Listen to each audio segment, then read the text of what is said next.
Ma belle-fille a oublié son téléphone portable chez moi. Il a sonné et sur l'écran est apparue une photo de mon mari, décédé il y a 5 ans. Quand j'ai ouvert le message, mon cœur a failli s'arrêter. N'oubliez pas de vous abonner à la chaîne et de commenter d'où vous regardez. La lumière du soleil matinal filtrait à travers les rideaux de dentelle de la cuisine de ma ferme, projetant des motifs délicats sur la vieille table en chêne où j'avais partagé le petit déjeuner avec Harold pendant 47 ans. 5 ans s'étaient écoulés depuis ses funérailles, pourtant je sortais encore 2 tasses à café chaque matin avant de me souvenir. Les vieilles habitudes, dit-on, ont la vie dure. À 70 ans, j'avais appris que le chagrin ne s'estompe pas. Il devient simplement un meuble dans les pièces de votre cœur. Je lavais ces 2 tasses, les mains plongées dans l'eau chaude savonneuse, quand j'ai entendu le bourdonnement. Au début, j'ai cru que c'était une abeille piégée.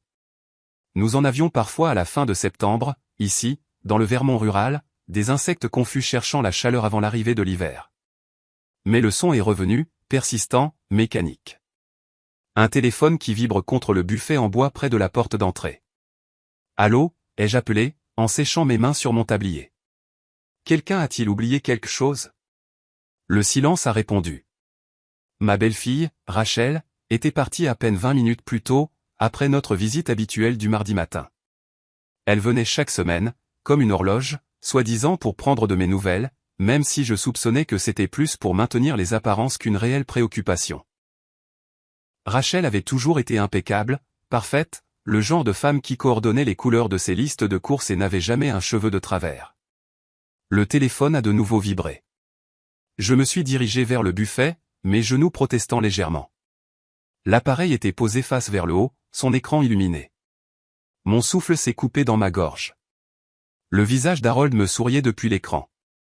Ce n'était pas une photo que je reconnaissais dans nos albums. Celle-ci était différente. Harold portait une chemise violette que je n'avais jamais vue, debout dans un endroit que je ne reconnaissais pas. Son sourire était plus large que je ne l'avais vu depuis des années avant sa mort. L'image était jointe à un SMS entrant. Ma main tremblait alors que je tendais le bras vers le téléphone. Je n'aurais pas dû regarder. Je le savais, même au moment où mes doigts se refermaient sur l'appareil. Les limites de la vie privée. C'étaient des choses que j'avais toujours respectées. Mais c'était le visage de mon mari. Mon mari décédé, qui avait l'air plus jeune, plus heureux, plus vivant qu'il ne l'avait semblé pendant ces dernières années difficiles. L'aperçu du message s'affichait sous sa photo. Encore mardi, même heure. Je compte les minutes jusqu'à ce que je puisse te serrer dans mes bras. La pièce a légèrement basculé. Je me suis agrippé au bord du buffet, mon autre main tenant toujours le téléphone de Rachel. Les mots dansaient devant mes yeux, refusant de prendre sens. Mardi, même heure, je compte les minutes. Ce message n'était pas ancien. L'horodatage indiquait 9h47, il y a quelques instants à peine. Quelqu'un envoyait un texto à Rachel. Quelqu'un qui utilisait la photo d'Harold. Quelqu'un qui la rencontrait le mardi. Mon esprit a parcouru les possibilités, chacune plus troublante que la précédente. Une farce? Une mauvaise blague? Mais qui ferait une chose pareille? Et pourquoi utiliser l'image d'Harold? Je devrais poser le téléphone. Je devrais appeler Rachel, lui dire qu'elle l'avait oublié, la laisser revenir le chercher. Au lieu de cela, j'ai déverrouillé l'écran. Rachel n'avait jamais été prudente avec la sécurité. Je l'avais vu entrer son code d'accès des dizaines de fois. L'anniversaire de son fils, mon petit-fils, le jour spécial d'Ethan. 4 chiffres. 0815 le 15 août. Le téléphone s'est ouvert sans résistance. J'ai navigué jusqu'au message avec des doigts tremblants. Le contact était simplement enregistré sous le nom de T, juste une lettre, rien de plus. Mais le fil de discussion remontait à des mois, des années peut-être. J'ai fait défiler vers le haut, regardant les dates défiler. J'ai hâte de te voir demain. Porte cette robe violette que j'adore. Merci pour la nuit dernière. Tu me fais me sentir à nouveau vivant. Ton mari ne se doute de rien. Nous sommes en sécurité. Ton mari. Mon fils, Michael, le mari de Rachel depuis 15 ans, le père de mon petit-fils, le garçon qui avait aidé Harold à reconstruire la grange quand il n'avait que 19 ans. Je me suis laissé tomber sur la chaise près de la porte. Le cadeau de mariage d'Harold pour moi, une pièce en chêne sculptée à la main qu'il avait mis 3 mois à perfectionner. Le téléphone me semblait chaud dans les mains, brûlant de secrets que je n'avais jamais voulu connaître. Les messages précédents étaient différents. Une planification minutieuse. Au même endroit que d'habitude. La ferme est parfaite. Elle ne se doute de rien. Assure-toi que la vieille ne nous voit pas. Elle est plus perspicace qu'elle n'en a l'air. La vieille. Moi. Ils s'étaient rencontrés ici, chez moi. Juste sous mon nez. J'ai fait défiler plus loin, mon cœur martelant contre mes côtes. Puis je l'ai trouvé. Un message qui a fait s'arrêter le monde. Il me reste encore quelques-uns de ces vêtements au chalet. Dois-je m'en débarrasser ou veux-tu les garder en souvenir? Ces vêtements. Les vêtements d'Harold. La réponse de Rachel. Daté de 3 mois après les funérailles d'Harold. Garde-les. J'aime dormir dans ces chemises. Elles sentent comme lui. Comme nous. Comme ces après-midi où Maggie pensait qu'il était chez son frère. Le téléphone a glissé de mes doigts engourdis, tombant bruyamment sur le sol. Non, ça ne pouvait pas être réel. Harold et Rachel, mon mari et ma belle-fille. C'était impossible, obscène, une violation de tout ce que j'avais cru de ma vie, de mon mariage, de ma famille. Mais les preuves brillaient sur cet écran. Indéniable. Depuis combien de temps? Quand cela avait-il commencé? Ces mardis après-midi où Harold prétendait rendre visite à son frère George à Burlington, avait-il été avec Rachel à la place? Et George était mort il y a 2 ans, emportant avec lui toute possibilité de vérification dans la tombe. J'ai ramassé le téléphone avec des mains tremblantes, me forçant à lire davantage. Il y avait des photos, des dizaines, soigneusement cachées dans un dossier séparé que j'ai découvert par accident en cherchant. Harold et Rachel ensemble, le bras d'Harold autour de sa taille, Rachel l'embrassant sur la joue, ma ferme visible en arrière-plan de plusieurs clichés. Mon porche, mon jardin, la fenêtre de ma chambre. Ils avaient été ici ensemble, dans ma maison. Une photo les montrait dans ma grange. Rachel portait une des vieilles chemises en flanelle d'Harold, riant de quelque chose hors du champ de la caméra. La date indiquait, juillet 2019, 5 mois avant la crise cardiaque d'Harold. 5 mois avant que je ne m'asseye à côté de son lit d'hôpital, lui tenant la main, lui chuchotant que je l'aimais, que tout irait bien. Avait-il pensé à elle dans ces derniers moments? Ces dernières pensées avaient-elles été pour Rachel au lieu de moi? Un nouveau message est apparu, me faisant sursauter. As-tu oublié ton téléphone? Michael vient d'appeler mon portable pour me demander s'il m'avait vu. Je lui ai dit que tu faisais probablement les courses. Récupère ton téléphone et rappelle-le avant qu'il ne devienne méfiant. T'es encore. L'expéditeur mystérieux utilisant la photo d'Harold, mais Harold était mort. Alors qui était-il? Mon esprit a résolu le puzzle même si mon cœur se brisait en morceaux de plus en plus petits. Quelqu'un continuait la liaison d'Harold avec Rachel. Quelqu'un qui connaissait leur relation. Quelqu'un qui avait accès aux photos d'Harold, à ses vêtements, à ses secrets. J'ai entendu une voiture dans l'allée, le SUV argenté de Rachel, qui revenait chercher son téléphone oublié. J'avais peut-être 30 secondes pour décider quoi faire. La confronter maintenant, avec seulement le choc et le cœur brisé comme arme, ou rester silencieuse. En savoir plus. Comprendre toute l'étendue de cette trahison avant de montrer mon jeu. La sonnette a retenti. J'ai regardé le téléphone dans mes mains, puis la porte, puis de nouveau le téléphone. Sur l'écran, un autre message est apparu. Je t'aime. On se voit ce soir. Même chalet. J'apporterai du vin ce soir. Le chalet. Plus de mensonges, plus de trahison, plus de secrets. J'ai pris ma décision. J'arrive. Ai-je appelé? Ma voix étonnamment stable. J'ai glissé le téléphone de Rachel dans la poche de mon tablier, j'ai attrapé un torchon et j'ai ouvert la porte avec un sourire que je ne ressentais pas. Rachel, ma chère, as-tu oublié quelque chose? Elle se tenait sur mon porche, parfaitement composée comme toujours. Mais j'ai vu quelque chose de nouveau dans ses yeux maintenant. Quelque chose que j'avais manqué auparavant. Du calcul, de la lassitude, le regard de quelqu'un qui a des secrets à protéger. Mon téléphone, dit-elle en souriant. Je suis si distraite aujourd'hui. Est-il ici? Je ne l'ai pas vu, ai-je menti doucement, me surprenant moi-même. Mais entre. Aide-moi à chercher. Alors qu'elle passait devant moi pour entrer dans la maison, son parfum flottant derrière elle, le même parfum que j'avais senti sur les chemises d'Harold pendant ces dernières années, j'ai senti quelque chose changer en moi. La veuve éplorée avait disparu. À sa place se tenait quelqu'un de plus dur, de plus vif, de plus dangereux. Quelqu'un qui découvrirait chaque secret, peu importe où il mènerait. Quelqu'un qui les ferait tous payer. Allons voir dans la cuisine, ai-je dit agréablement, en fermant la porte derrière nous. Je suis sûr qu'il va réapparaître. Mais le téléphone est resté caché dans la poche de mon tablier, chaud contre ma hanche, détenant des secrets qui allaient déchirer ma famille. Et j'avais l'intention de les découvrir tous, un par un. Rachel a fouillé ma cuisine avec la minutie de quelqu'un qui cherche plus qu'un simple téléphone.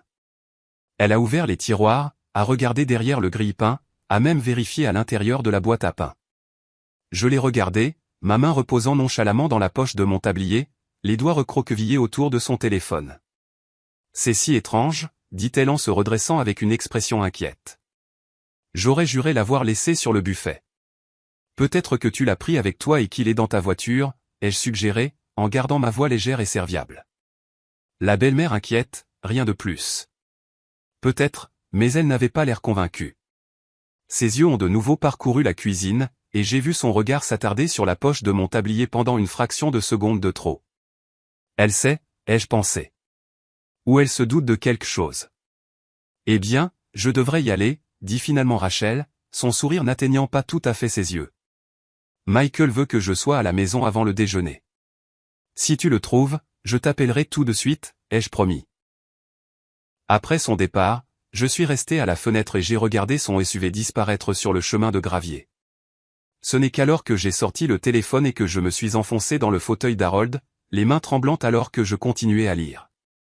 Le fil de discussion remontait à 4 ans de mensonges, de rencontres secrètes, de mon mari et de ma belle-fille trahissant mon fils et moi. Les premiers messages étaient prudents, presque professionnels. Puis ils ont changé, sont devenus intimes, passionnés. Harold avait écrit à Rachel des choses dont j'avais oublié qu'il était capable de ressentir. Tu me fais me souvenir de ce que c'est que d'être désiré. Maggie me regarde comme si j'étais déjà mort. Celui-là faisait plus mal que les autres. Avais-je fait ça? Avais-je cessé de le voir vraiment, à un moment donné? Mais cela n'excusait pas cela. Rien ne pouvait excuser cela. J'ai trouvé des références au chalet, un endroit qu'Harold aurait hérité de son oncle, mais qu'il avait vendu il y a des années, du moins c'est ce qu'il m'avait dit. Des recherches plus approfondies ont révélé des coordonnées GPS intégrées dans une photo. Harold et Rachel n'étaient apparemment pas assez doués en technologie pour connaître les métadonnées. J'ai copié les coordonnées sur mon propre téléphone. Région du lac Champlain, à environ 40 minutes au nord. Assez proche pour des rendez-vous l'après-midi, assez loin pour qu'ils ne rencontrent jamais personne que nous connaissions. Mais je ne savais toujours pas qui était la personne mystérieuse qui avait hérité du rôle d'Harold dans cet arrangement malsain. Mon propre téléphone a sonné, me faisant sursauter. Le nom de Michael s'est affiché à l'écran. « Salut mon chéri », ai-je répondu, forçant la normalité dans ma voix. « Maman, as-tu vu Rachel ?» Elle ne répond pas à son téléphone. Parce que son téléphone est dans ma poche. Je pensais qu'elle était là ce matin, mais elle est partie il y a des heures. Peut-être que sa batterie est morte. Peut-être. Il avait l'air stressé. « Écoute, je dois te parler de quelque chose. Puis-je passer ce soir ? » Mon rythme cardiaque s'est accéléré. « Bien sûr. Est-ce que tout va bien ? » Une longue pause. « On en reparlera plus tard. Je t'aime, maman. » Il a raccroché avant que je puisse répondre. J'ai regardé le téléphone de Rachel, puis le mien. Michael voulait parler de quoi ? Savait-il quelque chose ? Se doutait-il de quelque chose ? J'avais besoin d'informations et j'en avais besoin rapidement. Mais enquêter sur ma propre famille exigeait de la délicatesse. Un faux pas et il se serrerait les coudes, cacherait les preuves, me ferait croire que j'étais une vieille femme paranoïaque qui perdait le contrôle de la réalité. J'avais vu cela arriver à Sandra Matthews, un peu plus loin sur la route. Sa belle-fille la volait depuis des années. Et quand Sandra a finalement parlé, la famille l'a fait déclarer incompétente et l'a placée dans une maison de retraite. Elle y est morte 6 mois plus tard, insistant toujours sur le fait qu'elle avait été volée. Non, je devais être plus intelligente que ça. J'ai passé l'après-midi à élaborer un plan. D'abord, je devais sécuriser les preuves. J'ai connecté le téléphone de Rachel à mon ordinateur portable, une compétence que mon petit-fils Ethan m'avait apprise pendant les confinements de la pandémie, et j'ai tout sauvegardé, photos, messages, tout. J'ai enregistré des copies sur une clé USB et je les cachais à l'intérieur d'un livre évidé sur mon étagère. Un des vieux manuels de droit d'Harold que personne ne penserait jamais à ouvrir. Ensuite, je me suis attaqué à la question de T. J'ai relu les messages, à la recherche d'indices. T était un homme. C'était clair d'après le langage. Il connaissait la liaison d'Harold et de Rachel. Il connaissait des détails intimes. Les messages ont commencé à peine 2 mois après les funérailles d'Harold, comme si quelqu'un avait attendu qu'il meure. Je peux te donner tout ce qu'il ne pouvait pas. Je suis plus jeune, plus fort, et je ne mourrai pas sur toi. La cruauté de ce message m'a retourné l'estomac. Mais il m'a aussi appris quelque chose. T savait qu'Harold était malade. Il connaissait sa maladie cardiaque. J'ai fait une liste de possibilités. Les amis d'Harold, ses associés, quelqu'un de la coopérative agricole.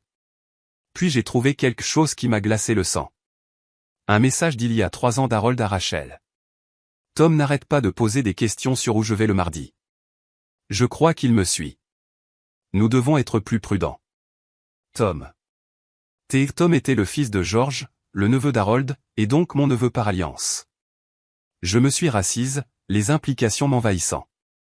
Tom avait 38 ans, était marié et avait 2 enfants. Il vivait à Burlington et nous rendait visite de temps en temps, toujours agréable, toujours serviable. Après la mort de George, Tom avait été celui qui s'était occupé de la succession, qui avait trié les papiers de son père. Avait-il trouvé des preuves de la liaison d'Harold à ce moment-là, ou l'avait-il toujours su? La porte d'entrée s'est ouverte sans qu'on frappe. Seul Michael avait une clé, et seul lui entrerait comme ça. J'ai à peine eu le temps de cacher le téléphone de Rachel sous un coussin du canapé avant que mon fils n'apparaisse dans l'embrasure de la porte. Il avait l'air terrible, pâle, mal rasé, sa chemise froissée comme s'il avait dormi dedans. Michael? Qu'est-ce qui ne va pas? Il s'est effondré sur une chaise en face de moi, la tête entre les mains. Maman, je crois que Rachel a une liaison. L'ironie était presque trop forte à supporter. J'ai gardé mon visage soigneusement neutre. Qu'est-ce qui te fait penser ça? Elle est distante depuis des mois, des années, peut-être.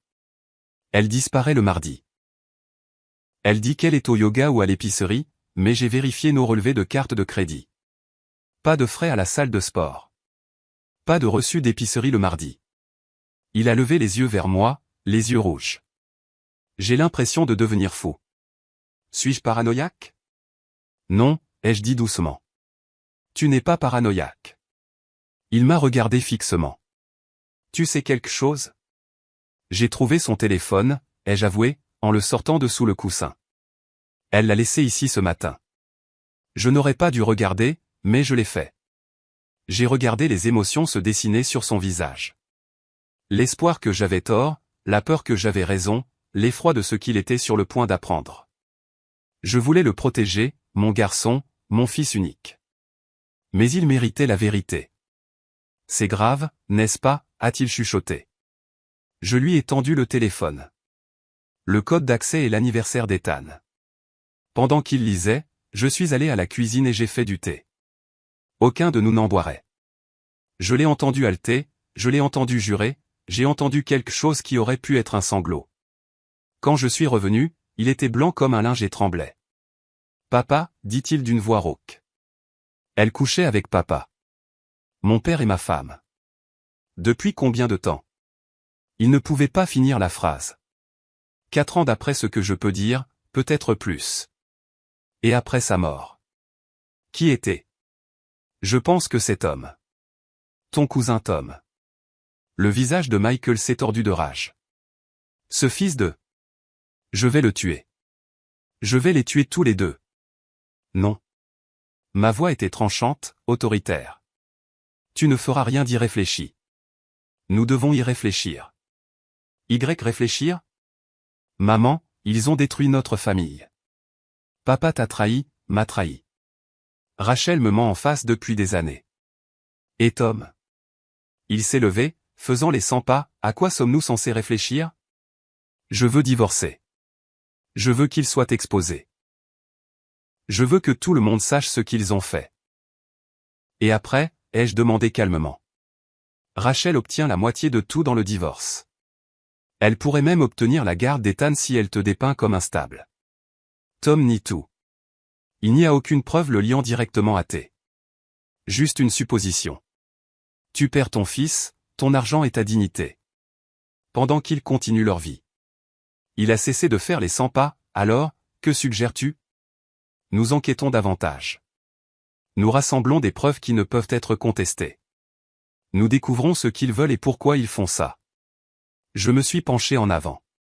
Et ensuite nous les détruisons, soigneusement, méthodiquement, d'une manière qu'ils ne verront jamais venir. Michael a regardé sa mère. Il m'a vraiment regardé. Peut-être pour la première fois depuis des années. Je ne savais pas que tu pouvais être aussi froide. Moi non plus, ai-je avoué. Mais ils ont fait du mal à mon fils. Ils m'ont fait du mal. Et je ne les laisserai pas s'en tirer. Un coup à la porte nous a interrompus. Nous nous sommes tous les deux figés. Madame Sullivan. Une voix inconnue. Je suis le détective Morrison de la police de l'État du Vermont. Je dois vous parler de la mort de votre mari. Michael et moi avons échangé un regard. La police maintenant. Un instant, ai-je appelé, mon esprit tournant à plein régime. J'ai attrapé le téléphone de Rachel et je l'ai mis dans les mains de Michael. Cache ça. Ne laisse personne le voir. Il a hoché la tête et a disparu dans le couloir arrière. J'ai lissé mon tablier, vérifié mon reflet dans le miroir du couloir et ouvert la porte avec un sourire poli. Une femme dans la quarantaine se tenait sur mon porche, badge à la main, son expression professionnellement neutre. Je suis désolé de vous déranger, Madame Sullivan. Je rouvre l'enquête sur la mort de votre mari. Il y a eu de nouvelles allégations qui nécessitent un examen. Des allégations? Ma voix est restée stable par pure force de volonté. Mon mari est mort d'une crise cardiaque il y a 5 ans. Oui, madame, mais nous avons reçu des informations suggérant que sa mort pourrait ne pas être due à des causes naturelles. Elle a sorti un carnet. Pouvez-vous me dire qui avait accès aux médicaments de votre mari dans les semaines précédant sa mort?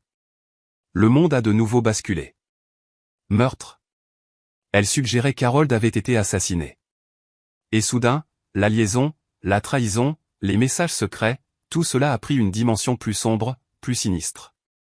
Je pense, ai-je dit prudemment, que je devrais appeler mon avocat. Le détective Morrison a souri, mais cela n'a pas atteint ses yeux. C'est certainement votre droit, Madame Sullivan. Mais je dois vous dire que la personne qui a déposé la plainte vous a spécifiquement désigné comme suspecte. Le détective Morrison était assise dans mon salon, son carnet ouvert, ses yeux cataloguant chaque détail de ma maison. Michael était revenu de cacher le téléphone de Rachel, son visage soigneusement composé, jouant parfaitement le fils inquiet. Je l'avais bien élevé, peut-être trop bien, compte tenu de ce que nous venions de découvrir sur les tromperies dans notre famille. Madame Sullivan, je dois vous poser quelques questions sur les jours qui ont précédé la mort de votre mari, a déclaré Morrison. Plus précisément, sur ses médicaments. Harold avait 3 ordonnances, ai-je répondu, en gardant ma voix stable. Des médicaments pour la tension artérielle, une statine pour le cholestérol et de l'aspirine pour bébé. Tous prescrits par le docteur Peton. Y a-t-il un problème? Le docteur Peton a pris sa retraite il y a 2 ans. Nous n'avons pas encore pu localiser ses dossiers. Elle a feuilleté son carnet. Pouvez-vous me dire qui avait accès à ces médicaments? Juste moi et Harold. Ils étaient dans notre armoire de salle de bain. Et vous les lui administriez? Non. Harold prenait ses propres pilules. Il en était parfaitement capable. Je me suis arrêté en me souvenant. Attendez, ce n'est pas tout à fait vrai. Les derniers mois, Rachel l'aidait parfois. Elle est infirmière.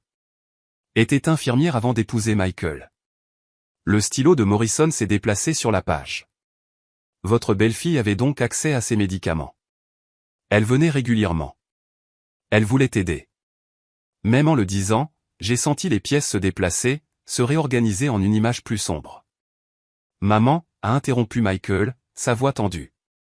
Es-tu en train de dire que Rachel pourrait avoir? Je ne dis rien, a interrompu Morrison. Je rassemble juste des informations. Elle s'est tournée vers Michael. Quand votre femme a-t-elle commencé à aider avec les médicaments de votre père? Je ne sais pas 6 mois avant sa mort, peut-être plus. Michael m'a regardé et j'ai vu la prise de conscience poindre dans ses yeux. Elle a dit qu'elle voulait s'assurer qu'il les prenait correctement, que maman oubliait parfois de le lui rappeler. Je n'avais jamais oublié, pas une seule fois. Mais Rachel avait convaincu Harold que je devenais oublieuse, que j'avais besoin de son aide. J'avais été reconnaissante à l'époque, soulagée d'avoir de l'aide alors que la santé d'Harold déclinait. Maintenant, je me demandais de quoi d'autre elle l'avait convaincu. Détective, qui a déposé cette plainte, ai-je demandé directement. Qui m'a accusé d'avoir assassiné mon mari? Morrison a hésité, puis a fermé son carnet. La plainte a été déposée anonymement, mais elle contenait des informations très spécifiques. Des détails sur les changements de médicaments, sur les disputes entre vous et votre mari, sur des motifs financiers. Quels motifs financiers, a demandé Michael. Mes parents étaient à l'aise, mais ils n'étaient pas riches. Selon la plainte, votre père avait une police d'assurance vie d'une valeur de 500 000 $, votre mère étant l'unique bénéficiaire. La pièce est devenue silencieuse. J'ai senti les yeux de Michael sur moi. Je n'étais pas au courant d'une quelconque police d'assurance vie, ai-je dit lentement. Harold s'occupait de nos finances. Après sa mort, j'ai trouvé les comptes habituels, les actifs de la ferme, sa pension, mais pas de police d'assurance vie.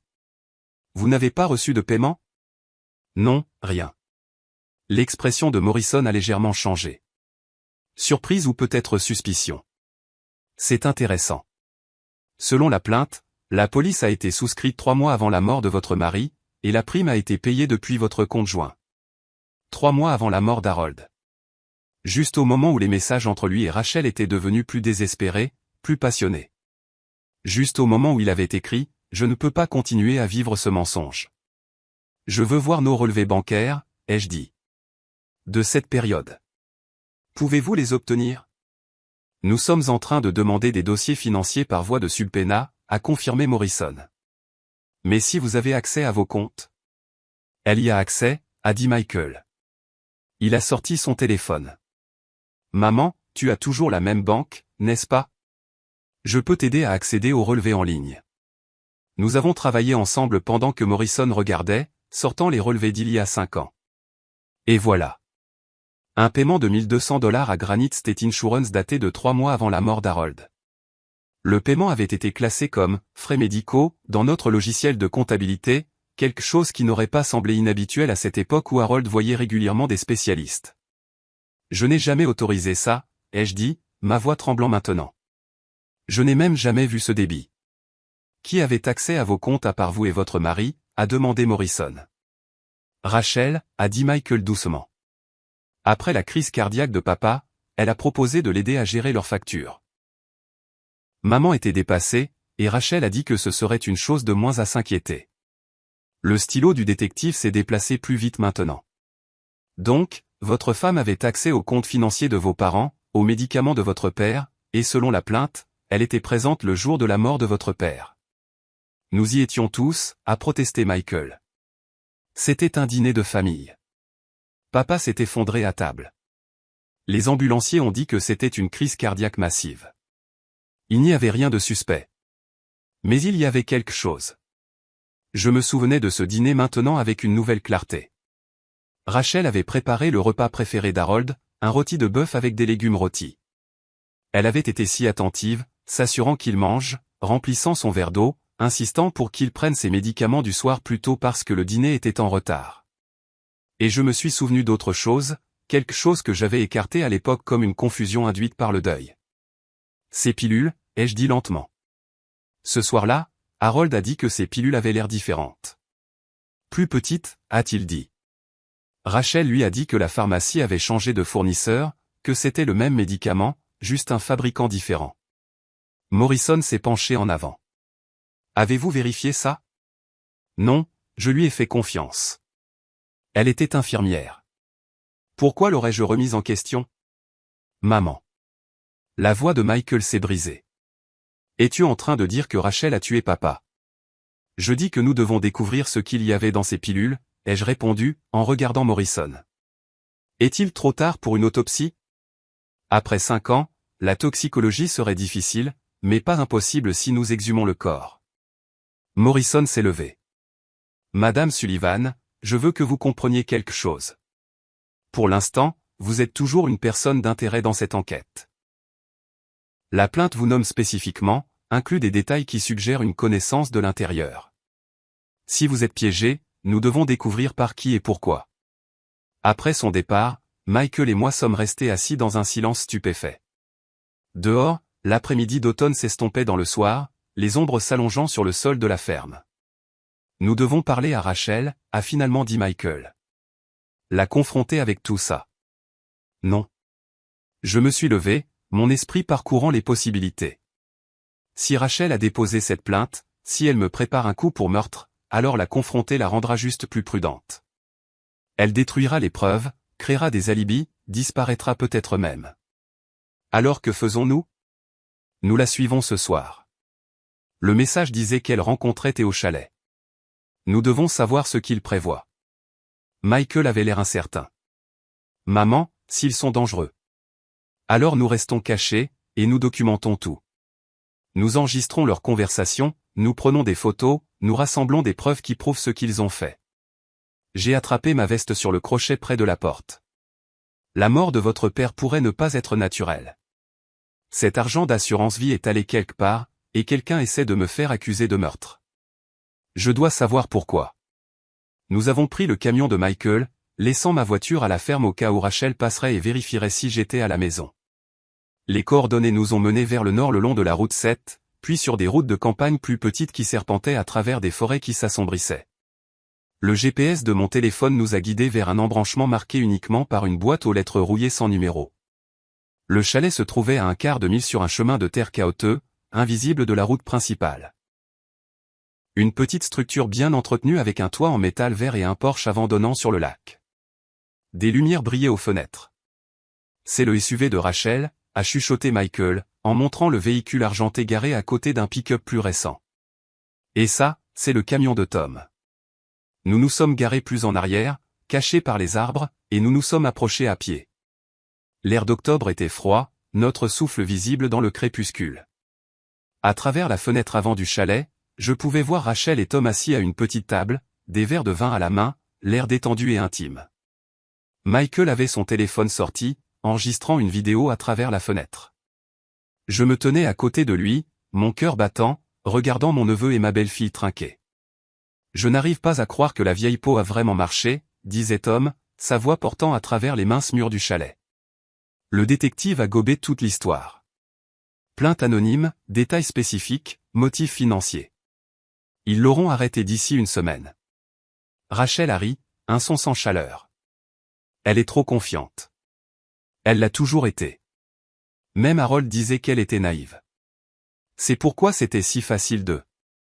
Elle s'est arrêtée brusquement. Tom avait levé la main, regardant vers la fenêtre. Nous avait-il vus? Nous nous sommes accroupis, nous pressant contre le revêtement en bois du chalet. Mes genoux criaient de protestation, mais je n'osais pas bouger. La main de Michael serrait mon bras. Nous étions tous les deux figés, respirant à peine. J'ai cru voir quelque chose, a dit Tom. Probablement juste un cerf. Tu es paranoïaque, a répondu Rachel. Personne ne connaît cet endroit. Même si Michael se doutait de quelque chose, il ne le trouverait jamais. Il est trop occupé à être le fils parfait, tout comme son père était le mari parfait. Jusqu'à ce qu'il ne le soit plus, a dit Tom, et ils ont tous les deux ri. Le son m'a glacé le sang. Ils n'avaient pas seulement une liaison. Ils avaient planifié cela. Ils avaient tout planifié. Combien de temps encore avant que l'assurance ne paie, a demandé Tom. La police avait une période de contestabilité de 2 ans. Elle s'est terminée il y a longtemps. Une fois qu'ils auront arrêté Maggie, l'assureur n'aura aucune base pour refuser la demande. Rachel a fait tourner son vin. Une fois qu'ils auront arrêté Maggie pour le meurtre d'Harold, j'exprimerai le choc et le chagrin. La belle-fille parfaite, dévastée que sa belle-mère bien-aimée puisse faire une telle chose. La compagnie d'assurance devra payer la demande à la succession d'Harold et je suis l'exécutrice de la succession puisque son testament n'a jamais été mis à jour. Tom a terminé. Nous partageons à 50-50e comme nous l'avions prévu, moins la part de Michael malheureusement, mais nous pouvons contourner cela. Une fois que Maggie sera en prison et que le scandale se sera calmé, je demanderai le divorce, je réclamerai une détresse émotionnelle, j'obtiendrai la moitié de tout ce que Michael a, plus l'argent de l'assurance. La prise de Michael sur mon bras s'est resserrée douloureusement. À travers la fenêtre, j'ai regardé Tom se lever et se déplacer derrière la chaise de Rachel, ses mains sur ses épaules. « Tu es brillante », a-t-il dit, en utilisant la paranoïa d'Harold sur le fait que Maggie oubliait des choses, en la faisant reculer de la gestion de ses médicaments. C'était génial. Il était si facile à manipuler, surtout après que je lui ai dit que Maggie se plaignait de lui à ses amis, disant qu'elle souhaitait qu'il se dépêche de mourir. Rachel a incliné la tête en arrière pour regarder Tom. Il croyait vraiment que sa propre femme le détestait. Cela a rendu tout tellement plus facile. Je n'avais jamais dit ces choses, je ne les avais même jamais pensées. Mais Harold s'était éloigné de moi dans ces derniers mois. Il avait semblé en colère et distant. J'avais attribué cela à sa maladie, à la douleur et à la peur de la mort. Maintenant, je comprenais que c'était Rachel qui l'empoisonnait contre moi, l'isolant, le rendant vulnérable. Et les pilules, a demandé Tom. De la digoxine. Facile à obtenir quand on connaît les bonnes personnes. Mélangé à ses médicaments habituels pendant 2 semaines avant le dîner. Accumulé progressivement dans son système. Puis ce soir-là, une dernière dose dans sa nourriture, assez pour déclencher un arrêt cardiaque. L'autopsie a montré une crise cardiaque, exactement comme prévu pour quelqu'un dans son état. Personne n'a même cherché de poison. Jusqu'à maintenant, a dit Tom. Si ce détective devient malin et ordonne une exhumation. Elle ne le fera pas. Elle a son suspect, son mobile, sa chronologie.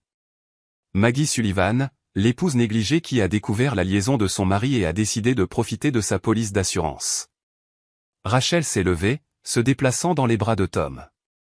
Dans 5 mois, nous serons riches. Dans 6 mois, nous serons ensemble. Et Maggie pourrira en prison pour un meurtre que nous avons commis. Ils se sont embrassés et Michael s'est détourné, son visage tordu d'angoisse et de rage. Il en avait assez entendu. Nous en avions tous les deux assez entendu. Nous sommes retournés au camion en silence. Une fois à l'intérieur, Michael a démarré le moteur avec des mains tremblantes. Ils l'ont tué, a-t-il chuchoté. Rachel a assassiné mon père. Et Tom l'a aidé. Et ils vous accusent. Ils ont fait une erreur, ai-je dit doucement. Ma voix dure comme la pierre. Ils nous ont tout dit. Nous l'avons enregistré. Nous avons des preuves. Nous apportons ça à la police, a dit Michael, en s'engageant sur la route. Nous leur montrons l'enregistrement. Nous leur montrons le téléphone de Rachel. Nous leur disons tout. Non, ai-je interrompu. Pas encore.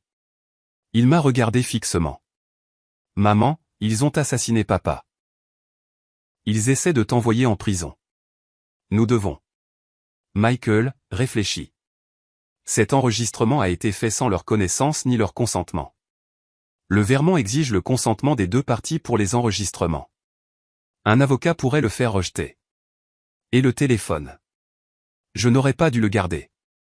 Cela pourrait être considéré comme un vol, une violation de la vie privée. Alors, que faisons-nous? J'ai regardé la route sombre devant moi, les ombres qui se pressaient depuis la forêt, et j'ai senti quelque chose de froid et de déterminé s'installer dans ma poitrine. Nous les faisons avouer, ai-je dit, correctement, légalement, d'une manière qui ne peut être ni rejetée ni expliquée. Je me suis tourné vers Michael. Et nous le faisons devant des témoins qui ne peuvent être ni intimidés ni achetés. Comment? La succession de votre père, ai-je dit lentement, le plan se formant au fur et à mesure que je parlais. Elle n'a jamais été correctement réglée à cause de la police d'assurance vie manquante. Nous devons avoir une lecture formelle du testament. Rassembler tout le monde. Toi, Rachel, Tom, l'avocat, peut-être même le détective Morrison. Et après? Ensuite, nous déclenchons le piège, ai-je dit. Mais d'abord, nous devons trouver cet argent d'assurance, car où qu'il soit allé, c'est là que nous trouverons la dernière pièce du puzzle dont nous avons besoin pour les détruire. Michael a conduit plus vite, les phares du camion fendant l'obscurité. Derrière nous, les lumières du chalet devenaient plus petites, mais je savais que nous y retournerions bientôt. La guerre venait de commencer, et j'avais l'intention de la gagner. Nous avons passé cette nuit dans le bureau de Michael, entouré de 5 ans de dossiers financiers que j'avais apportés de la ferme. Relevés bancaires, factures de cartes de crédit, documents d'assurance, tout ce qu'Harold avait laissé derrière lui.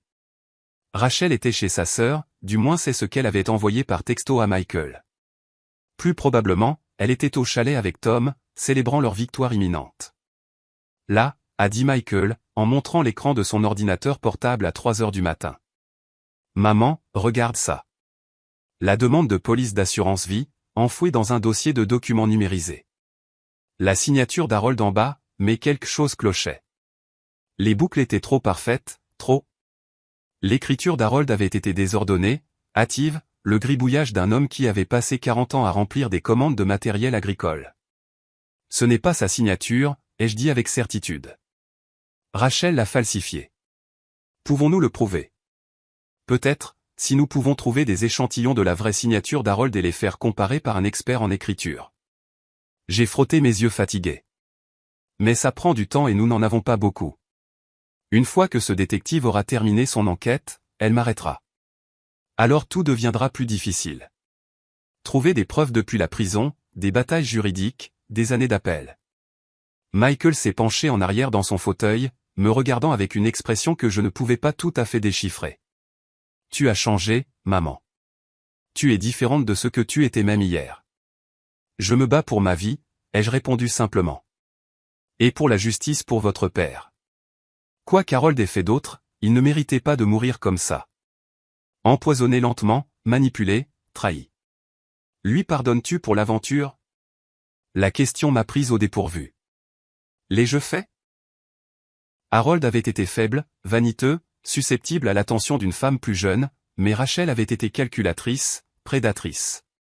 Elle l'avait délibérément ciblé.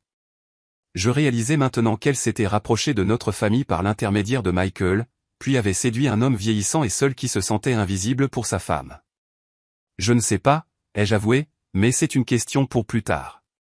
Pour l'instant, nous nous concentrons sur la survie. Mon téléphone a vibré. Un texto d'un numéro inconnu. Laissez tomber l'enquête ou votre petit-fils en paiera le prix. De la glace a inondé mes veines. Michael, où est Ethan? Chez ma belle-mère. Rachel l'Y a emmené hier après-midi. Pourquoi? Il a vu mon visage, vu le téléphone. Qu'est-ce que c'est? Je lui ai montré le message.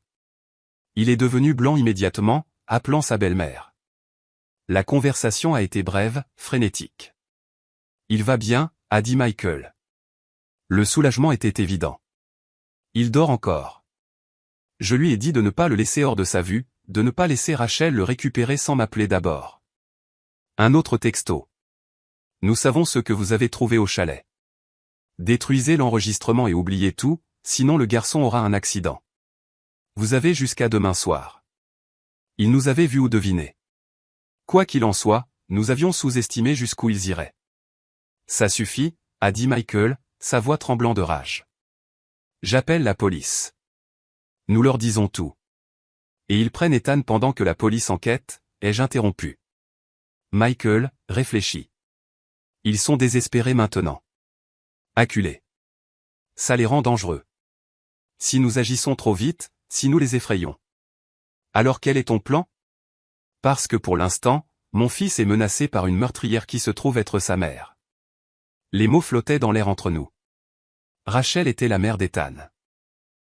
Quoi qu'elle ait fait d'autre, quel que soit le monstre qu'elle était devenue, elle avait donné naissance à mon petit-fils, l'avait élevé pendant 12 ans. Les tribunaux en tiendraient compte. Ethan aussi. Nous avons besoin d'un levier, ai-je dit lentement. Quelque chose de si accablant qu'ils ne peuvent pas nous menacer, ne peuvent pas fuir, ne peuvent rien faire d'autre que d'avouer. Comme quoi? Comme l'argent de l'assurance? Tom a dit qu'il était l'exécuteur testamentaire d'Harold, que l'argent passerait par lui, mais la police me désigne comme bénéficiaire. Alors, où est passé l'argent en réalité? Michael a ouvert le site web de la compagnie d'assurance, se connectant au compte en utilisant les informations de la demande numérisée. Il a fallu 3 essais pour deviner le mot de passe. Rachel avait utilisé le nom et la date de naissance d'Ethan. Bien sûr. La police était active, la prime payée par prélèvement automatique sur notre compte joint. Un prélèvement que je n'avais jamais remarqué parmi les dizaines de factures médicales pendant la dernière année d'Harold. Mais le bénéficiaire avait été changé 2 mois après la mort d'Harold. Pas à moi, à un trust, le Harold Sullivan Memorial Trust, géré par Thomas Sullivan en tant que fiduciaire. Ce salaud, a soufflé Michael. Il a créé un trust au nom de papa. Il a probablement dit à la compagnie d'assurance qu'il s'occupait de la succession. Pouvons-nous accéder aux documents du trust? Pas sans une ordonnance du tribunal, mais les doigts de Michael volaient sur le clavier. Maman. Tom a déposé les documents du trust auprès du greffier du comté. C'est un document public. Je peux le récupérer. Le document est apparu à l'écran. Le trust avait été créé au profit des héritiers d'Harold Sullivan, avec Thomas Sullivan comme unique fiduciaire, avec plein pouvoir discrétionnaire sur toutes les distributions. En clair, Tom contrôlait l'argent et pouvait en faire ce qu'il voulait. C'est de la fraude, ai-je dit.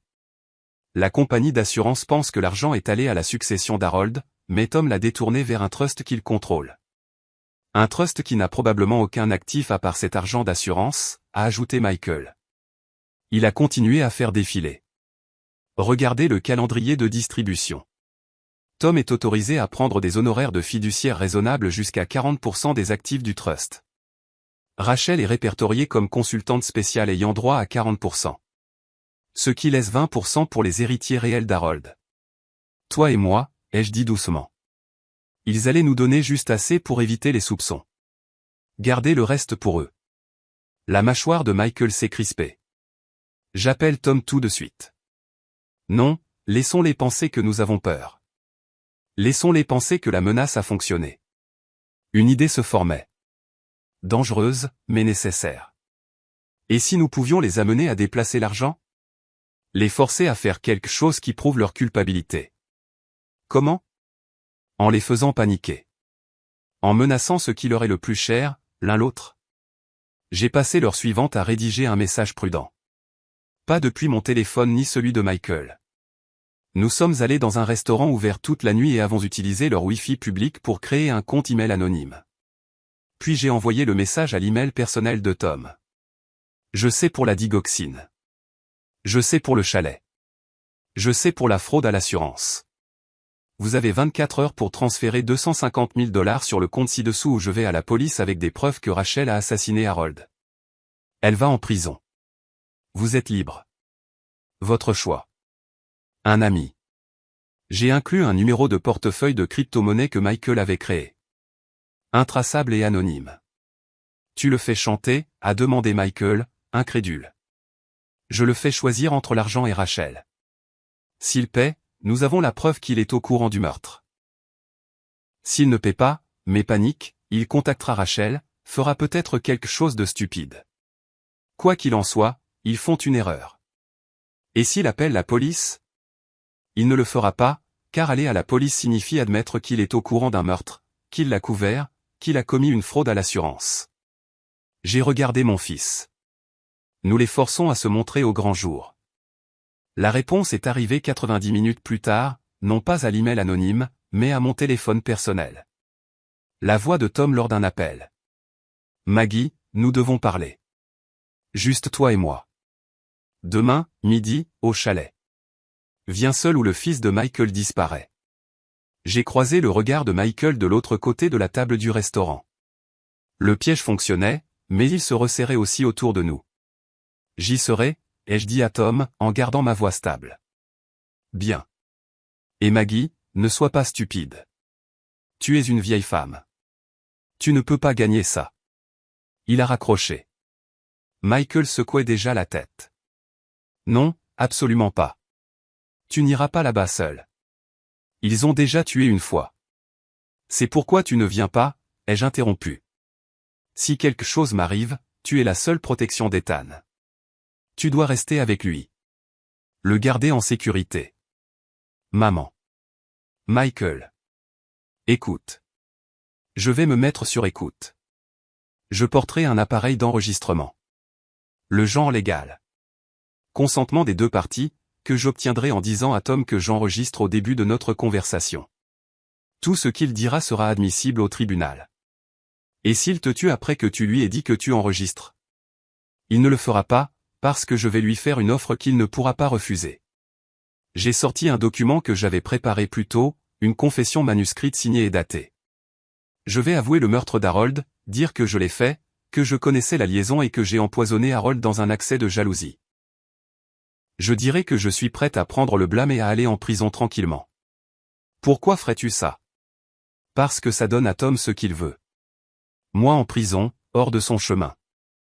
Mais en échange, je veux deux choses. L'argent de l'assurance restitué à la succession d'Harold et Rachel hors de ta vie. Un divorce tranquille, pas de bataille pour la garde d'Ethan. Michael m'a regardé fixement. C'est insensé. Tu avouerais un meurtre? Une fausse confession n'est pas un crime. Et une fois que Tom sera d'accord. Une fois qu'il admettra sur bande qu'il y a eu un meurtre, que Rachel a empoisonné Harold, qu'ils ont commis une fraude à l'assurance, alors j'aurai tout ce dont j'ai besoin.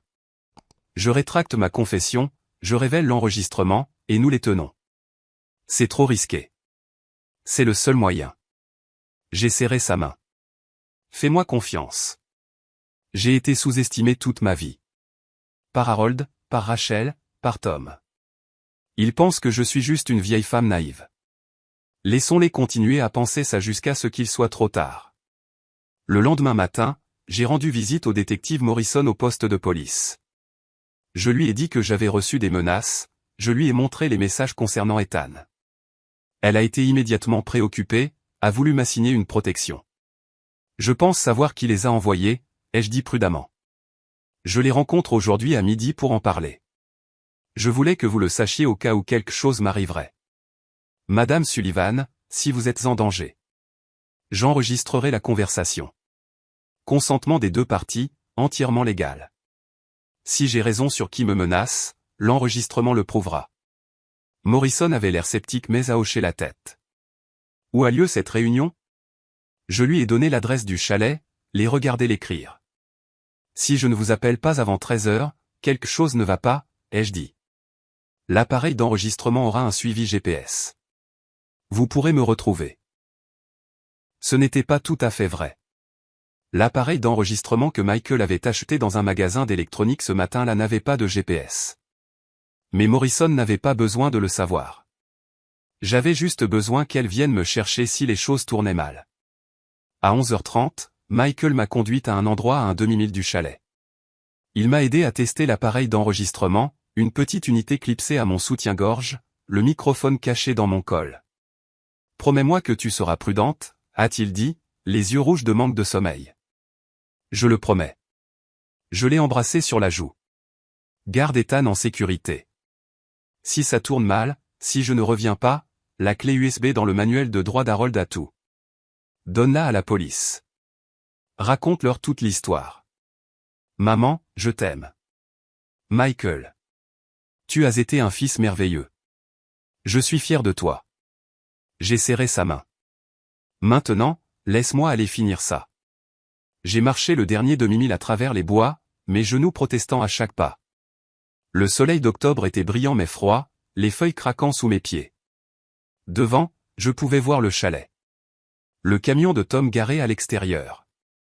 Alors que je m'approchais, la porte s'est ouverte. Tom se tenait là, souriant, confiant. Derrière lui, je pouvais voir Rachel assise à la table, son expression illisible. Maggie, a dit Tom chaleureusement, comme si j'étais venu pour une visite sociale. Entre. Nous avons beaucoup de choses à discuter. J'ai monté les marches du porche, mon cœur battant, ma main touchant instinctivement l'appareil d'enregistrement caché sous ma veste. Avant de commencer, ai-je dit clairement, je veux que vous sachiez que j'enregistre cette conversation pour ma propre protection. Le sourire de Tom n'a pas faibli. Bien sûr, nous n'avons rien à cacher. Mais en entrant et en voyant l'expression sur le visage de Rachel, froide, calculatrice, triomphante, j'ai réalisé que j'avais fait une terrible erreur. Sur la table devant elle se trouvait une arme. En fait, Maggie, dit doucement Rachel. Tu n'enregistres rien. Cet appareil que tu portes, il a été brouillé. Nous avons écouté tes appels téléphoniques, lu tes emails. Nous savons tout ce que tu as prévu. Tom a fermé la porte derrière moi. Le verrou a cliqué avec un son de fin du monde. Assieds-toi, a ordonné Rachel. Nous avons une nouvelle proposition pour toi, et cette fois, tu n'as pas le droit de négocier. Je me tenais au centre du chalet, mes mains stables malgré l'arme sur la table. 70 ans de vie m'avaient appris que la panique était l'ennemi de la survie. Rachel et Tom s'attendaient à de la peur. Au lieu de cela, je leur ai donné de la curiosité. Depuis combien de temps écoutez-vous, ai-je demandé, ma voix calme. Tom a ri, clairement satisfait de lui-même. Depuis hier matin, après que tu aies quitté le chalet. J'ai mis un traceur sur le camion de Michael, j'ai cloné ton téléphone à distance. C'est étonnamment facile quand on connaît les bonnes personnes. Nous avons entendu chaque conversation, lu chaque email, t'avons regardé préparer ton petit piège.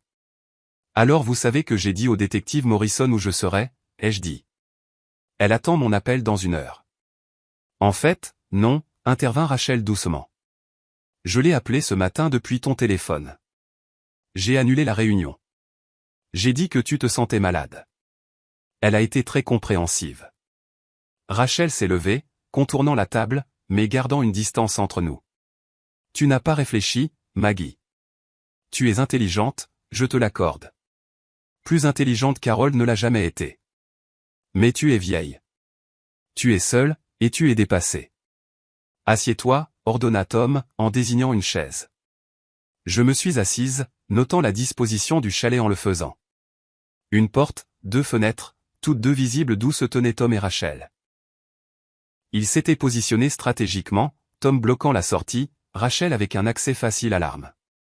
Ils avaient déjà fait ça, ou du moins l'avaient soigneusement planifié. Voici ce qui va se passer, a dit Rachel, sa voix d'infirmière prenant ce ton explicatif et patient qu'elle utilisait probablement avec les patients mourants. Tu vas écrire une confession, une vraie.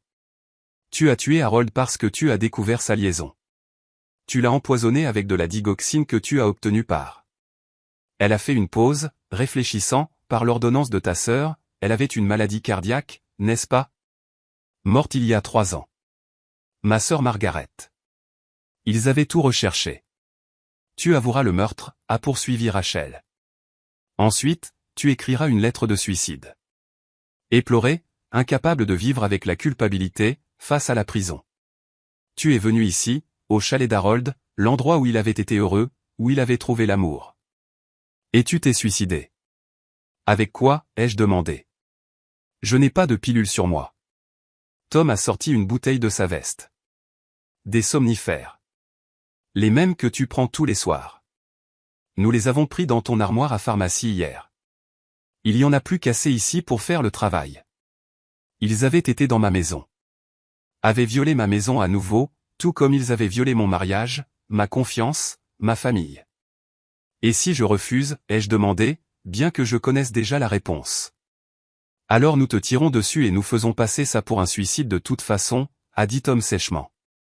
Mais c'est plus salissant, ça soulève plus de questions. De cette façon, c'est plus propre. Tu avoues, tu meurs, l'enquête est close, Michael hérite de tout, Rachel obtient la moitié dans le divorce, et la vie continue. Sauf que Michael connaît la vérité, ai-je fait remarquer. Il a entendu votre confession dans ce même chalet. Il a le téléphone de Rachel, l'historique des messages, toutes les preuves. A corrigé Rachel. Temps passé. J'ai effacé à distance mon ancien téléphone ce matin. Chaque message, chaque photo, tout a disparu. Et cet enregistrement que tu as fait, inadmissible au tribunal, tout comme tu l'as dit à Michael. Tu nous as rendu service, en fait, en expliquant tous les problèmes juridiques liés aux enregistrements secrets. Elle avait raison. J'avais été tellement concentré sur la collecte de preuves légalement que j'avais télégraphié chaque mouvement. Michael n'arrêtera jamais d'enquêter, ai-je dit. Il sait que vous avez tué son père. Michael est émotif, impulsif, a répondu Rachel avec mépris. Il te pleurera. Il me soupçonnera pendant un certain temps, mais sans preuve. Que peut-il faire? Finalement, il passera à autre chose. Les gens le font toujours. Et Ethan a besoin de sa mère. La mention de mon petit-fils a envoyé une pointe de peur en moi, mais j'ai gardé mon expression neutre. Vous feriez vraiment ça, assassiner la mère de votre mari l'un devant l'autre. Nous avons fait pire, a dit Tom avec un haussement d'épaule. Harold a été plus difficile. En fait, ça a pris des semaines de dosage prudent, de surveillance de ses symptômes. C'est presque miséricordieux en comparaison. De plus, a ajouté Rachel en se rapprochant. Tu n'es plus vraiment la mère de Michael, n'est-ce pas? Pas la femme qu'il connaissait. Cette femme est morte quand elle a découvert la liaison d'Harold.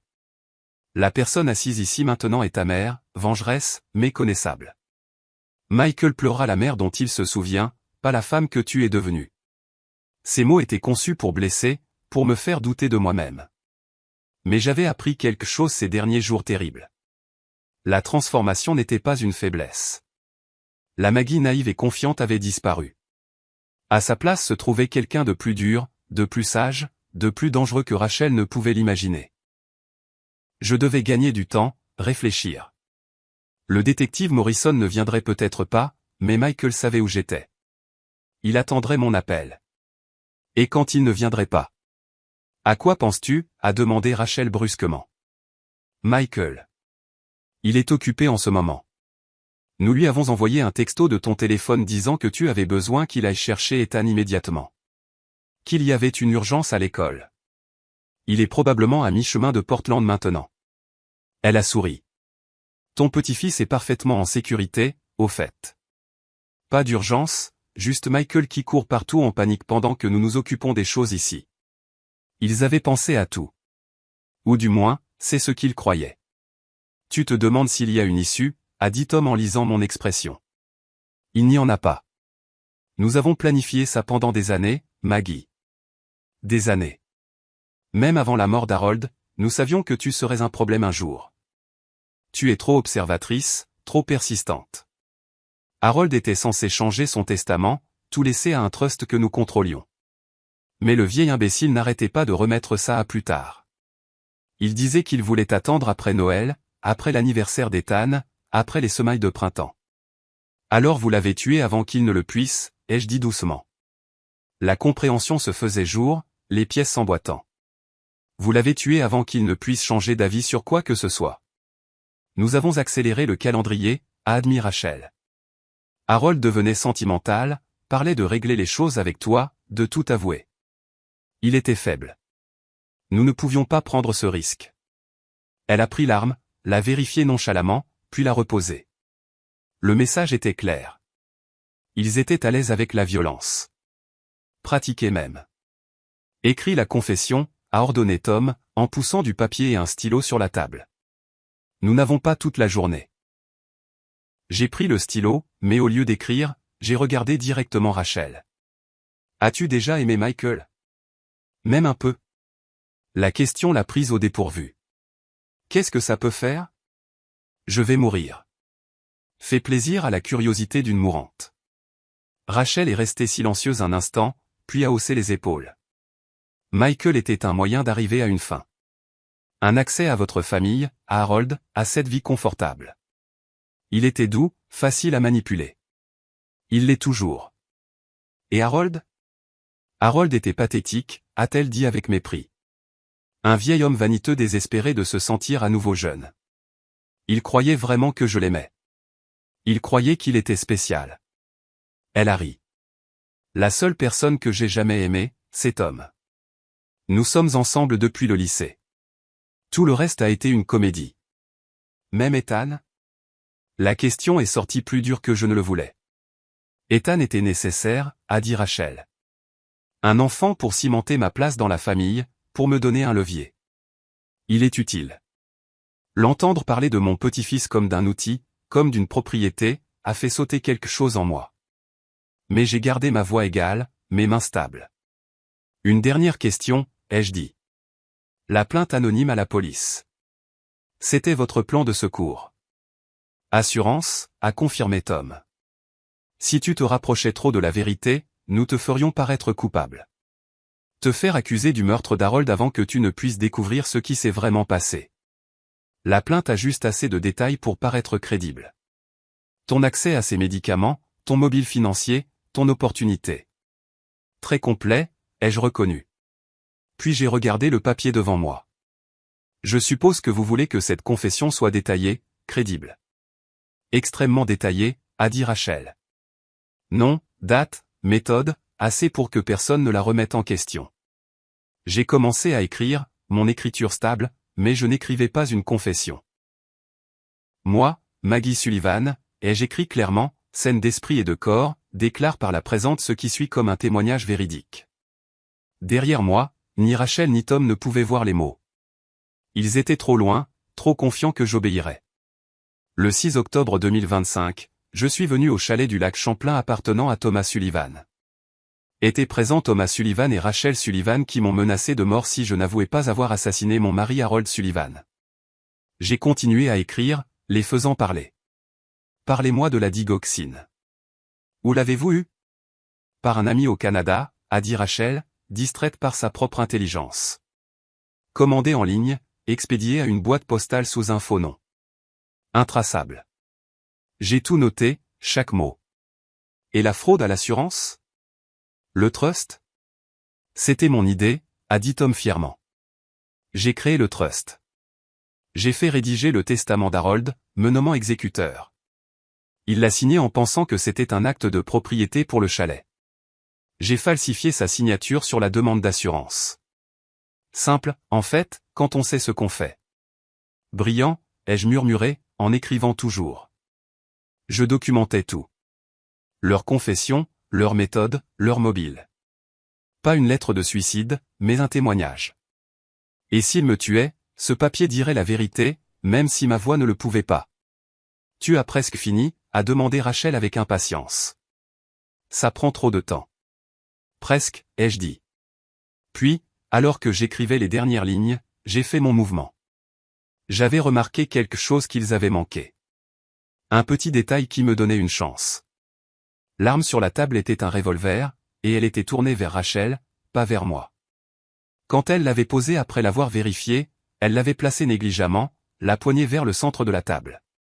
Pas assez près pour que je puisse l'attraper, mais assez près pour la faire tomber. Une dernière chose. Ai-je dit en levant les yeux vers Rachel. Tu devrais savoir. J'ai enregistré quelque chose qui va te détruire. Quelque chose que tu n'as pas trouvé, que tu n'as pas effacé, que tu n'as pas anticipé. Tu bluffes, a dit Rachel, mais l'incertitude a vacillé sur son visage. L'avocat d'Harold, ai-je poursuivi calmement. Monsieur Brennan. Je lui ai envoyé une enveloppe scellée il y a 2 jours avec des instructions de l'ouvrir si quelque chose m'arrivait. À l'intérieur se trouve un compte rendu complet de tout ce que j'ai découvert, y compris des copies de vos messages, des dossiers financiers et une chronologie détaillée du meurtre d'Harold. C'était un mensonge. Je n'avais rien fait de tel. Mais Rachel ne le savait pas, tu mens, a dit Tom. Mais il a regardé Rachel, le doute s'insinuant. Est-ce que je mens? J'ai souri froidement. Vous avez été si occupé à suivre mon téléphone, mes emails, mes mouvements évidents. Avez-vous pensé à surveiller mon courrier physique, mes rendez-vous en personne? J'ai 70 ans. Je sais comment exister sans laisser de traces numériques. Rachel s'est jetée sur l'arme. Je me suis jeté sur la table. Ma main a heurté le bord de la table, la retournant vers le haut avec une force surprenante. L'adrénaline, la peur et une force désespérée se sont combinées. L'arme a volé, tombant bruyamment sur le sol. Les papiers se sont éparpillés. Rachel a reculé en trébuchant. Tom s'est précipité en avant, mais je me déplaçais déjà vers la porte, plus vite qu'une femme de 70 ans ne devrait pouvoir le faire. Ma main s'est refermée sur la poignée de la porte. Elle était verrouillée. Bien sûr, elle était verrouillée. Tom a attrapé mon bras, me tirant en arrière. J'ai tourné, utilisant son élan contre lui, un mouvement que mon père m'avait appris il y a 60 ans quand je lui avais posé des questions sur l'autodéfense. Mon coude a heurté son plexus solaire et il a halté, me relâchant. Rachel avait l'arme maintenant, la levant avec des mains tremblantes. Ne bouge pas, a-t-elle ordonné. Sa voix aiguë de panique. Ne. La fenêtre derrière elle a explosé vers l'intérieur. Michael a traversé la vitre dans une pluie de verre, son épaule heurtant le dos de Rachel. L'arme a tiré, assourdissant dans le petit espace. La balle s'est logée dans le plafond.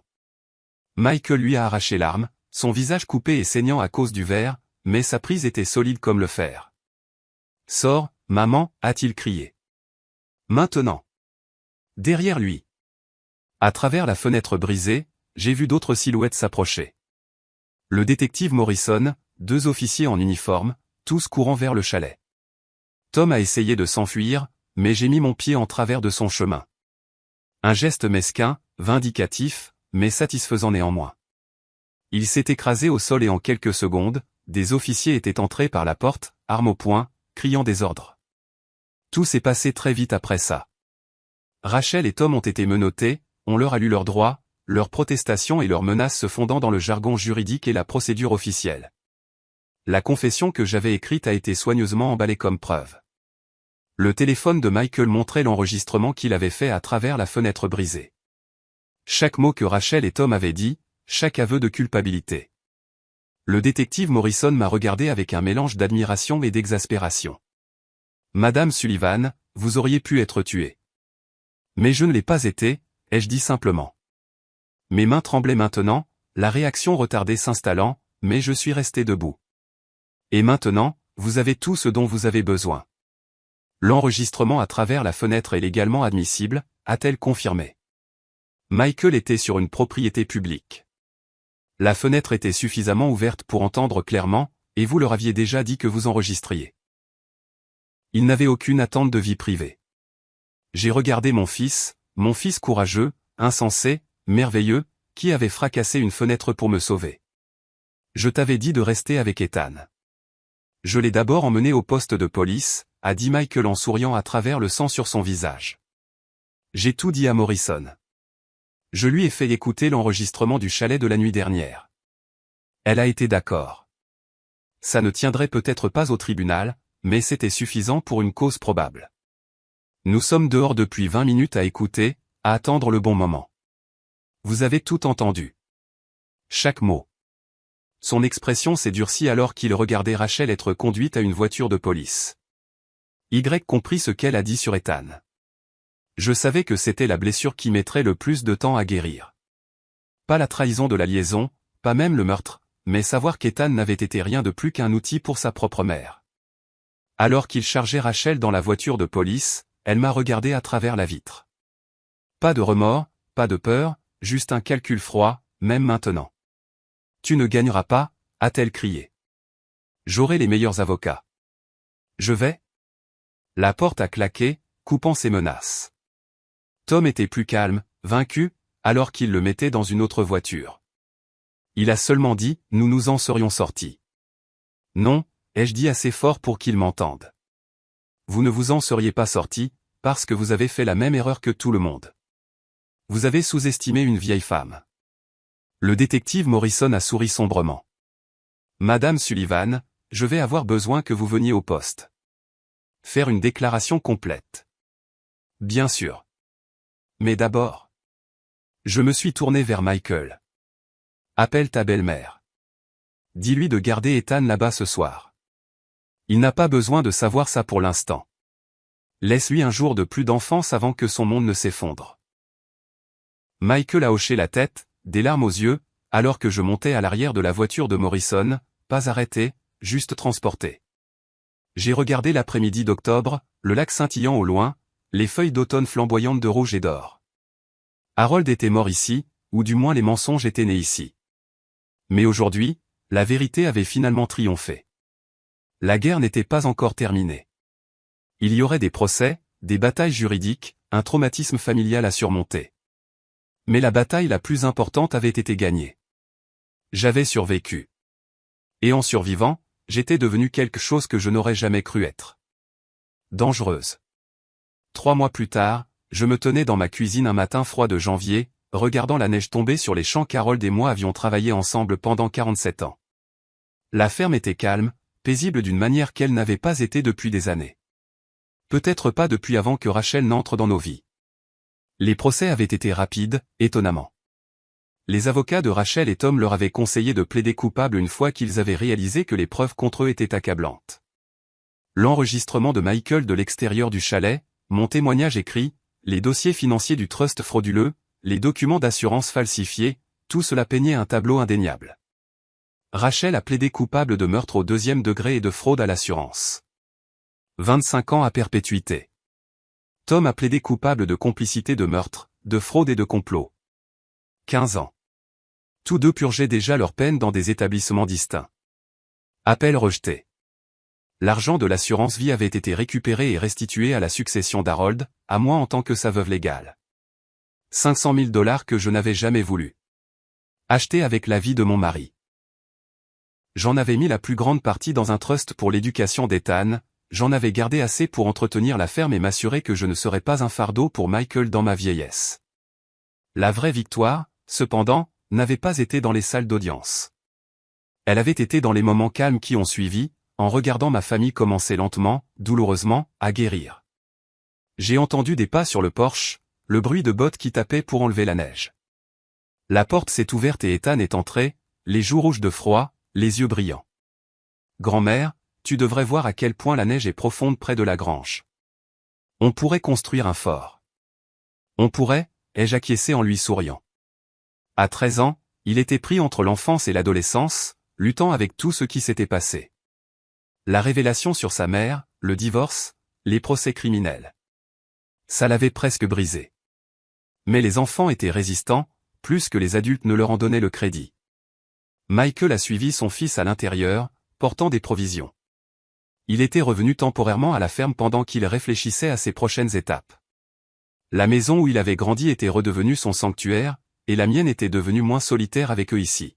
« Ethan, va te changer de ses vêtements mouillés avant d'attraper froid, a dit Michael. L'ordre parental automatique qui m'a fait sourire.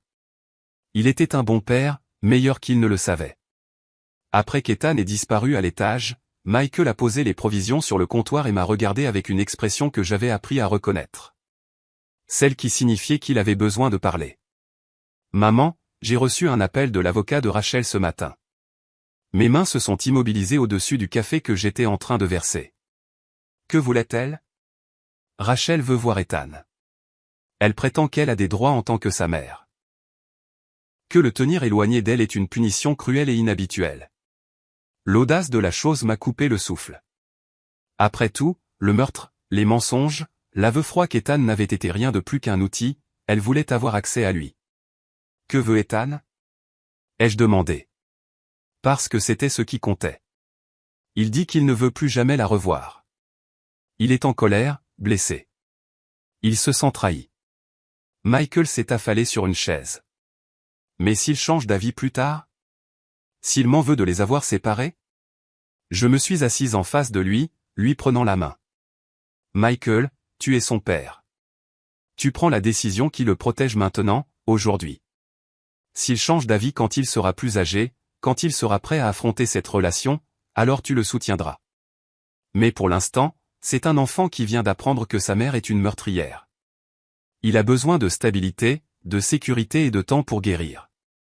L'avocat dit que Rachel reçoit une aide psychiatrique, qu'elle est pleine de remords. Rachel est une sociopathe, ai-je interrompu fermement. Je me suis assise en face d'elle dans ce chalet, j'ai regardé dans ses yeux. Il n'y avait rien là-dedans, Michael. Pas de véritable émotion, pas de remords sincères, seulement du calcul. Quoi qu'elle dise à ses avocats, quelle que soit la performance qu'elle donne pour la commission des libérations conditionnelles qu'elle affrontera un jour. Ce n'est pas réel. Michael est resté silencieux un long moment. Comment savais-tu avant que tout ça ne sorte? As-tu jamais soupçonné qu'elle n'était pas celle qu'elle semblait être? C'était une question que je m'étais posée à plusieurs reprises au cours des derniers mois. Y avait-il eu des signes? Avais-je manqué des avertissements qui auraient pu empêcher la mort d'Harold? Je la trouvais froide parfois, ai-je admis.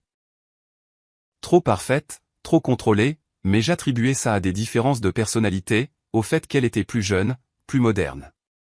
Je pensais que j'étais moralisatrice, démodée. J'ai serré sa main. Nous voyons ce que nous nous attendons à voir, ce que nous voulons voir. Rachel était douée pour être ce dont les gens avaient besoin qu'elle soit. Papa a vu quelqu'un qui le faisait se sentir jeune, a dit Michael doucement. J'ai vu quelqu'un qui complétait ma famille. Tu as vu quelqu'un qui s'occupait de ton mari quand tu te sentais dépassé. Et Ethan a vu sa mère, ai-je ajouté. La partie la plus cruelle. Les enfants devraient pouvoir faire confiance à leurs parents. Absolument. Rachel lui a volé ça. À l'étage, nous pouvions entendre Ethan bouger, le craquement du plancher dans ce qui avait été la chambre d'enfance de Michael. Il va mieux, a dit Michael. Le thérapeute dit qu'il traite tout d'une manière saine. Mais... Maman, je suis tellement en colère contre Rachel, contre Tom, contre papa pour avoir commencé tout ce gâchis. Certains jours, j'ai à peine la force de fonctionner. C'est normal, l'ai-je rassuré. La colère fait partie du deuil. Tu pleures plusieurs pertes. Ton père, ton mariage, ta confiance en des personnes que tu aimais. Ça prend du temps. Comment es-tu si calme à ce sujet? Papa t'a trompé, t'a menti pendant des années. Ça ne te met pas en fureur? Oh, si, ai-je dit. Et j'ai senti la brûlure familière de la trahison dans ma poitrine. Je suis en colère contre Harold tous les jours. En colère contre sa faiblesse, sa vanité, sa volonté de détruire notre famille pour une liaison. Mais je suis aussi. J'ai fait une pause, cherchant les mots justes. Je suis aussi libre. Libre du poids d'un mariage construit sur des mensonges. Libre de me demander pourquoi il semblait distant. Pourquoi il avait cessé de me voir vraiment. Maintenant, je sais. Et savoir fait mal. Mais c'est mieux que l'incertitude dans laquelle je vivais. Il te manque? Celui que je pensais qu'il était me manque, ai-je avoué. L'homme que j'ai épousé me manque, le partenaire que je croyais avoir. Mais cet homme n'a peut-être jamais existé. Pas entièrement. Le vrai Harold était quelqu'un qui pouvait être séduit, qui pouvait mentir, qui pouvait trahir les gens qu'il aimait le plus. J'ai regardé mon fils. Alors, non, il ne me manque pas. Je pleure ce que j'ai perdu, mais je ne le veux pas en retour. Michael a hoché la tête lentement.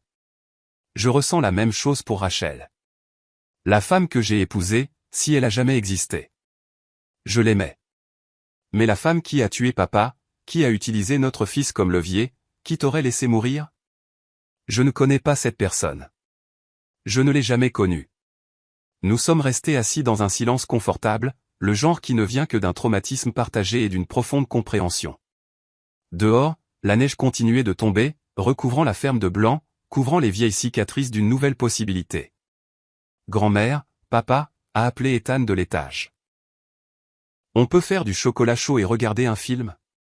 Absolument, ai-je répondu en me levant et en allant vers la cuisinière. Descends et aide-moi à le faire. Alors que je chauffais du lait et que je mesurais du cacao en poudre, Ethan bavardant sur l'école et ses amis, sur le jeu vidéo qu'il voulait pour son anniversaire, j'ai ressenti quelque chose que je n'avais pas ressenti depuis des années. La paix. Pas le bonheur exactement. Les blessures étaient trop fraîches pour ça. Les pertes trop profondes. Mais la paix. Le calme qui vient de la connaissance de la vérité, de la survie à l'insurvivable, du fait de se tenir sur un sol solide après des années de marche sur des mensonges. Ce soir-là, après le film et le dîner, après qu'Ethan soit allé se coucher et que Michael se soit retiré dans son ancienne chambre pour passer des appels à des avocats, des thérapeutes et aux conseillers scolaires, j'ai parcouru la ferme seul.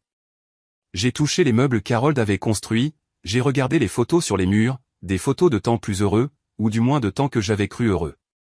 J'avais enlevé les photos de Rachel, mais j'avais gardé celles avec Ethan. Il méritait de se souvenir des bons moments de son enfance, aussi compliqués qu'ils soient devenus.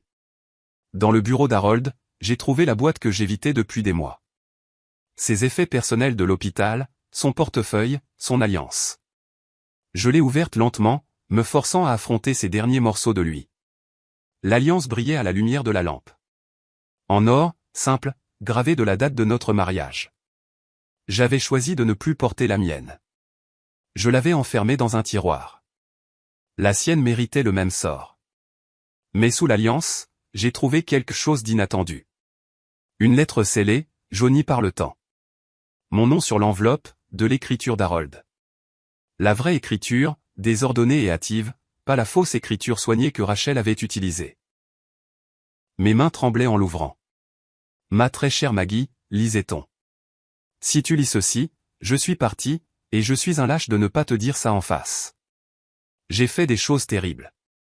Je t'ai trahi d'une manière que je ne peux pas entièrement expliquer ou excuser. J'ai commencé quelque chose que je ne pouvais pas arrêter, et ça a empoisonné tout ce qu'il y avait de bon dans ma vie. Tu méritais mieux que moi. Tu méritais l'honnêteté, la fidélité, le respect. Au lieu de ça, je t'ai donné des mensonges et j'ai pris ta confiance pour acquise. J'ai laissé la vanité et la faiblesse détruire la meilleure chose que j'ai jamais eue, ton amour. Je n'attends pas de pardon. Je ne le mérite pas. Mais je veux que tu saches que quoi qu'il soit arrivé, quoi que tu découvres, tu n'as jamais été le problème. Le problème a toujours été moi. Ma lâcheté, mon égoïsme, mon incapacité à apprécier ce que j'avais jusqu'à ce qu'il soit trop tard. Tu es remarquable, Maggie. Plus forte que je ne l'ai jamais été, plus gentille que je ne le méritais, plus sage que je ne t'en donnais le crédit. J'espère que tu trouveras la paix après mon départ. J'espère que tu trouveras le bonheur. Tu l'as mérité 1000 fois. Je suis désolé pour tout, mais surtout je suis désolé de ne pas avoir été l'homme que tu croyais que j'étais. Harold. La lettre est devenue floue alors que les larmes remplissaient mes yeux. Les premières que j'avais versées pour Harold depuis que j'avais appris la vérité. Pas des larmes de chagrin de l'avoir perdu, mais des larmes pour le gâchis de tout ça. Les années gâchées, l'amour gâché, le potentiel gâché de ce que nous aurions pu être s'il avait été honnête. S'il avait été assez courageux pour affronter ses problèmes au lieu de courir dans les bras de Rachel. Il savait qu'il était en train de mourir. La lettre avait été écrite des semaines avant sa mort, cachée là où je la trouverais un jour. Avait-il soupçonné que Rachel l'empoisonnait?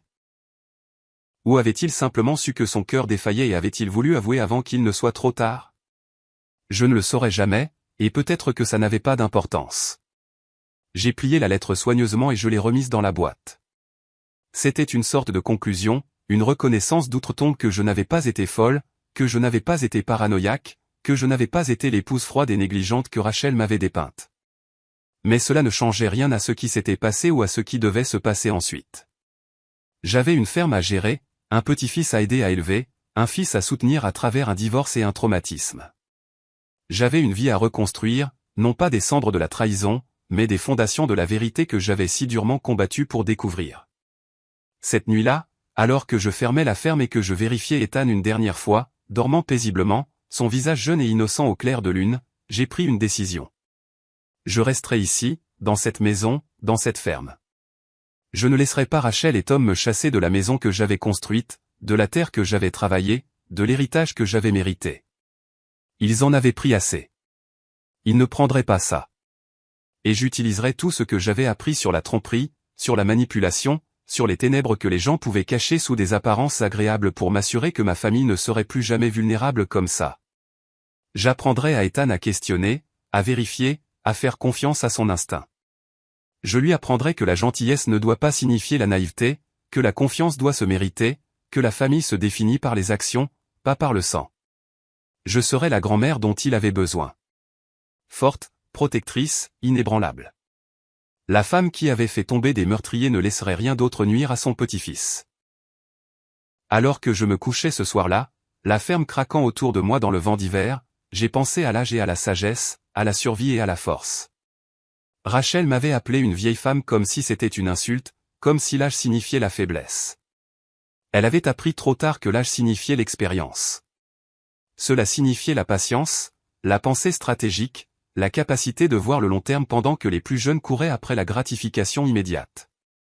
Cela signifiait savoir quand se battre et quand attendre, quand révéler sa main et quand jouer l'innocente, quand faire confiance et quand tout vérifier. J'avais 70 ans. J'avais survécu à la trahison, au complot de meurtre et aux tentatives de me faire accuser de crimes que je n'avais pas commis. J'avais fait tomber une tueuse en utilisant que l'intelligence, la persévérance et l'effet de surprise. J'étais vieille, mais vieille signifiait dangereuse d'une manière que la jeunesse ne pourrait jamais imaginer. Et on ne me sous-estimerait plus jamais. Dehors, la neige continuait de tomber, recouvrant la ferme de blanc, promettant un renouveau. Le printemps viendrait un jour, comme il le faisait toujours. Une nouvelle croissance émergerait du sol gelé. La vie continuerait et je serais là, veillant sur ma famille, protégeant ce qui comptait, vivant avec la vérité plutôt qu'avec des mensonges confortables. Le téléphone sur ma table de nuit a vibré. Un texto de Michael en bas. Merci, maman. Pour tout. Pour t'être battue pour nous. Pour être plus forte que nous ne le savions tous. Je t'aime. J'ai souri en tapant en retour. Je t'aime aussi. Maintenant, dors un peu. Demain, nous commençons à reconstruire. Demain et tous les jours d'après. Parce que c'est ce que font les survivants. Nous nous adaptons. Nous surmontons. Nous reconstruisons sur des fondations plus solides. La ferme s'est installée dans le silence autour de moi. Quelque part dans l'obscurité, le fantôme d'Harold aurait pu s'attarder, mais je ne me sentais plus hanté. La vérité avait exorcisé ses démons. J'étais libre. Blessé, oui, changé, certainement, mais libre. Et dans cette liberté, j'ai trouvé quelque chose d'inattendu. Pas encore le bonheur, mais sa promesse. La certitude que j'avais survécu au pire et que j'en étais sorti non pas brisé, mais forgé en quelque chose de plus dur, de plus résistant. L'âge ne m'avait pas affaibli. Il avait été ma plus grande arme. Et si quelqu'un d'autre menaçait un jour ma famille, il apprendrait ce que j'avais appris au cours de cette semaine terrible et transformatrice.